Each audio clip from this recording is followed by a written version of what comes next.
जैसे तीन ताप होते हैं, दैहिक, दैविक और आध्यात्मिक। अब जैसे दैहिक ताप जो है, अंधा हो जाना, गूंगा बहरा हो जाना, कोढ़ लग जाना और कोई बीमारी बन जाना, कोई रोग हो जाना, ये दैहिक रोग है। कोई सर्प ने डस देना, ये दैहिक जो दोष ताप है। एक दैविक ताप होते हैं, किसी देव का रुष्ट हो जाना, कोई भूत प्रेत जो है की पीड़ा से दुखी होना, ये दैविक ताप होते हैं। एक आध्यात्म होते हैं जो रॉन्ग साधना करने से, जैसे उससे आपको कष्ट होता है और आप किसी के ऊपर जंतर मंतर करके किसी को कष्ट करते हैं, या दूसरा आपके ऊपर जंतर मंतर करके आपको दुखी करता है, तो कहते हैं ये तीनों ताप भी पूर्ण परमात्मा से ही, जैसे कोई किसी को श्राप दे देता है, तो ये तीनों ताप तुम्हारे कभी समाप्त नहीं हो सकते, क्योंकि तुम उस पूर्ण परमात्मा की साधना नहीं कर रही। अब प्रसंग चल रहा था कि 7 समुद्र की मसी करूं, लेखनी करूं बन राय, धरती का कागज करूं, गुरु गुण लिखो न जाए।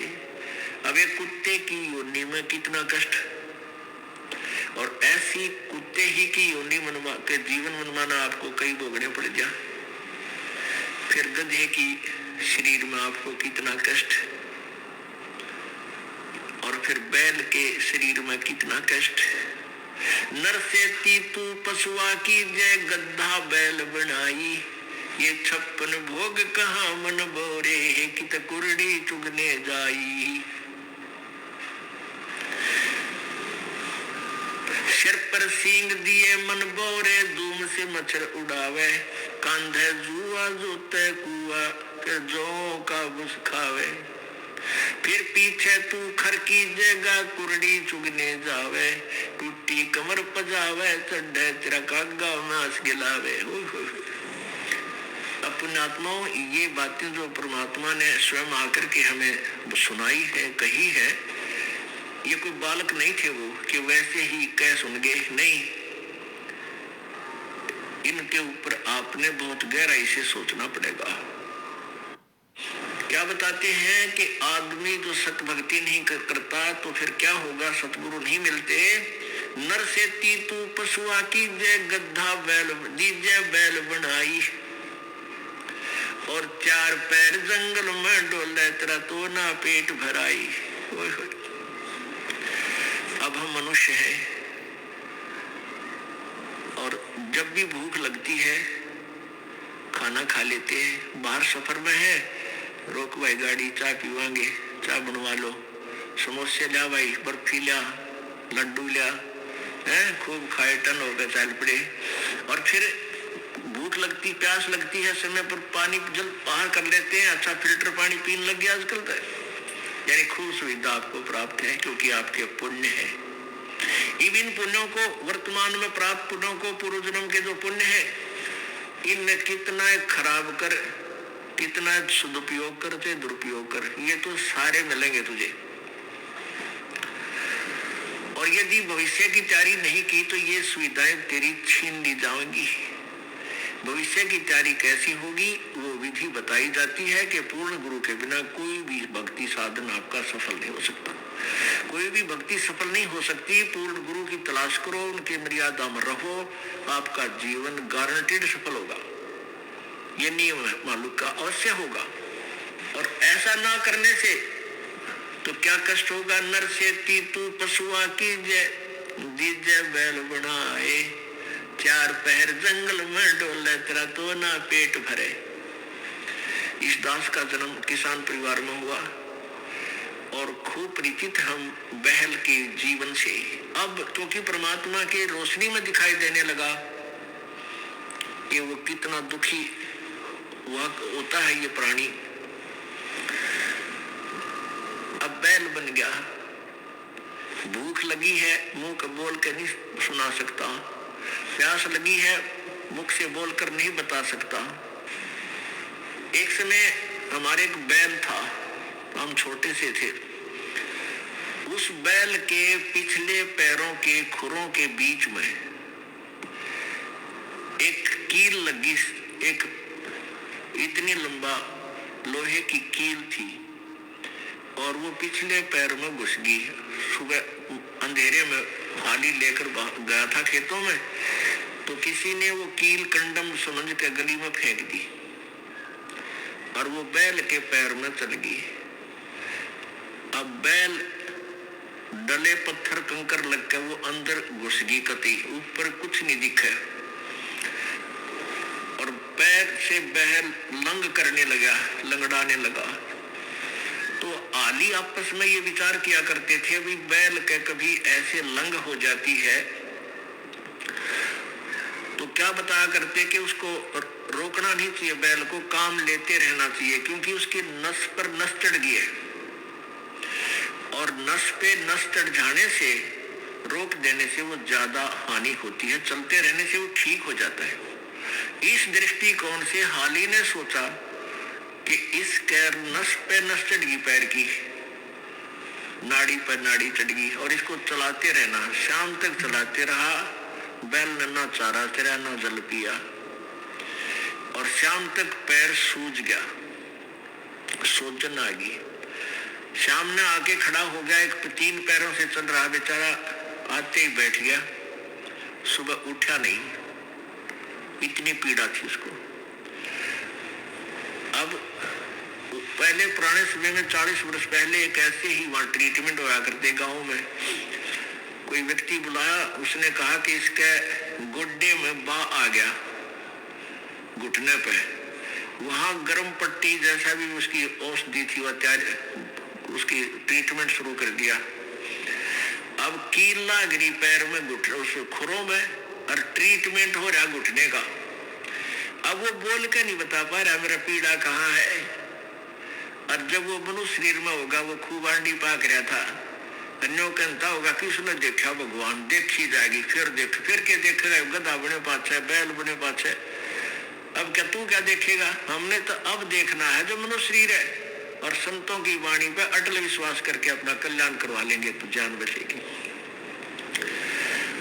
1 महीने के तक वो बैल सूख गया, चारा भी छोड़ दिया उसने, खाना थोड़ा बहुत खावे कभी ना खाए, पीड़ा में, और ये बता नहीं पा रहा मेरा पीड़ा है कहाँ। वो अपने आप पक के, वो कील जहां लगी थी अपने आप पक के फूटा, उसमें से मवाद निकलने लगा। जब ध्यान गया रखो हो तेरे की, इसके तो खुरों में कोई गड़बड़ है। फिर उसमें हाथ पर छेड़ा-छाड़ी करी, एक व्यक्ति बुलाया, उसने औजार से देखा इसमें कील लगी है, वह कील पे निकाली, इतनी लंबी निकली, तब वो बैल स्वस्थ हुआ। तो पुण्यात्मा, उस नालायक ने सोची भी ना थी कभी तेरी ये दुर्गति हो जाएगी। लेकिन ठीक है, हमें ना पता हो पर संत बतावें, सतगुरु बतावें, आकर के सब सदग्रंथ गुण गावें, तो विचार हमने करना चाहिए। तो ऐसा दुख फिर क्या बताते हैं कि सिर पर सींग दिए मन, 4 पहर जंगल में डोला तेरा तो ना उधर बरे। अब तो समय मिलते ही, भूख लगते ही खाना खा लेते हैं। अब परमात्मा का भंडारा चलता है यहाँ पर फ्री ऑफ कॉस्ट है, कितनी बार भोजन पाओ, दिल करे जब चाह की भरा कप पर बैठ के पीन लग जा। कहीं भी आप घर पे हो, भूख लगती है तभी कहते हो रोटी लाओ, खाना भूख लगी है, चाय बना लो, चाय पी ले, दूध लाओ, और कोई त्योहार है, ब्याह शादी है, लड्डू बर्फी जलेबी खूब डट के खाओ। लेकिन परमात्मा कहते हैं फिर इस भक्ति ना करने से, सदगुरु की शरण में ना जाने से, नर से तीतू पशुआ की जय, दीजे बैल बनाए, 4 पहर जंगल में डोले तेरा तो ना पेट भराए। 4 पहर यानी सुबह से लेकर शाम तक, सुबह 6 बजे ले जाते थे, शाम को 6 बजे 12 घंटे खेत में रहेगा तेरा तो पेट नहीं भरा, क्योंकि भूख लगी होगी। आसपास हरी भरी घास और खेती होगी जो उसका आहार है बैल का, लेकिन वो खा नहीं सकता, क्योंकि आत्मा लठ मालिक है, मालिक के कदम मारे जाके चरने की चेष्टा करेगा तो खाने की। समय पर पानी मिलेगा 2 टाइम, मुश्किल से प्यासा मरते भूखा मर। पुण्यात्माओं, अब ये सतगुरु का गुण लिखने लग जाओ। आप कितने, एक कुत्ते के जीवन को लिखो, फिर गधे के जीवन को लिखो, फिर बैल के जीवन में क्या क्या कष्ट आते हैं वो लिखो। और चीटी और 84 लाख कहते हैं, इन सब से बाईपास निकाला मेरे सतगुरु ने। फिर क्या बताते हैं कि सिर पे सींग दिए मन बौरे, और दूम या पूछ होती है पूछड़, इसे पूछड़ ते मच्छर हटा।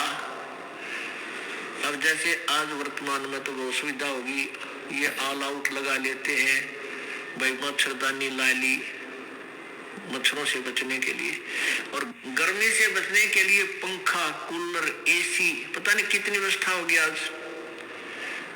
और परमात्मा बंदी छोड़ बताते हैं कि यदि तूने मालिक याद नहीं किया, सिर पे सींग दिए मन बौरे, और एक धूम तो मच्छर उड़ा। अब वो धूम है ना तेरी, वो तो तेरा कूलर, और वो तेरा पंखा, और वह मच्छरदानी। और एक आधे कर्महीन की वह धूम भी कट जाती है, कीड़े पड़ जाए उसमें, वह काटनी पड़े, वह रह जाती है फिर 8-9 इंच की, और फिर उसमें ऐसे करता है बैठा बैठा। वो सुविधा भी छन्नी कर्महीन प्राणी की कि थोड़ी बहुत लंबी धूम होती तो मच्छर उठा लेता थोड़े बहुत। अब कर्महीन के बाद धूम भी कट गई। तो जितने पाप करेंगे हम, उसी की एवरेज में, उसी की रेशो में, प्रत्येक योनि में उतना ही कष्ट। पहले तो गधा और ऊपर तो अंधा, तो कितने पाप किए होंगे उस प्राणी ने। फिर बैल और धूम कट गई, वो मच्छर भी ना हटा सकता, बाकी भी ना उड़ा सकता, थोड़ी बहुत को था वो भी खत्म हुआ। तो पुण्यात्माओं, इनको घनी गहराई से सोचो, और फिर भगवान और गुरु जी की तुलना करो कि हम कितना बाईपास चल रहे हैं। फिर क्या बताते हैं, कंध जुआ जो तैकू कुंदों का बुझ खावे।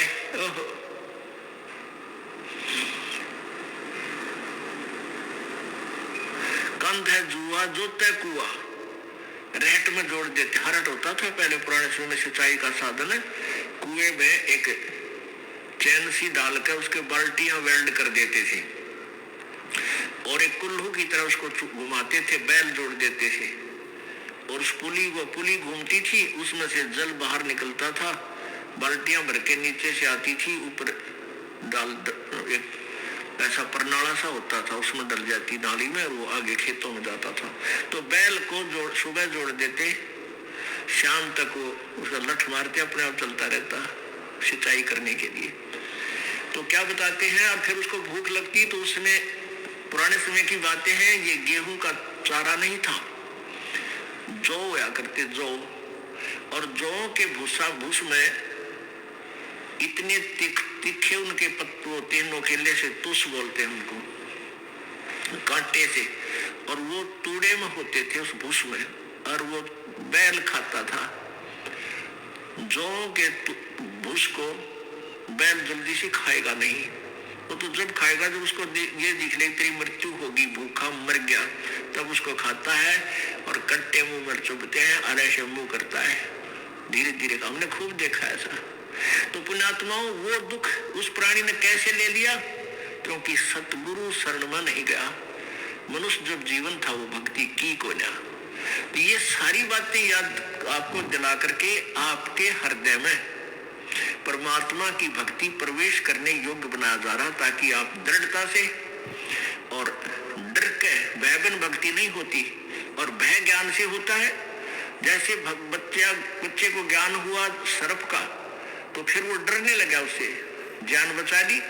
ऐसे ही हम आपको ज्ञान करा रहे हैं, आपको ज्ञान हो जाएगा तो आप इन पापों से उल्टे हटोगे, और आपका जान बचेगी। जान बचेगी मतलब आपका मोक्ष हो जाएगा, 84 लाख योनियों के कष्ट से आप बच जाओगे।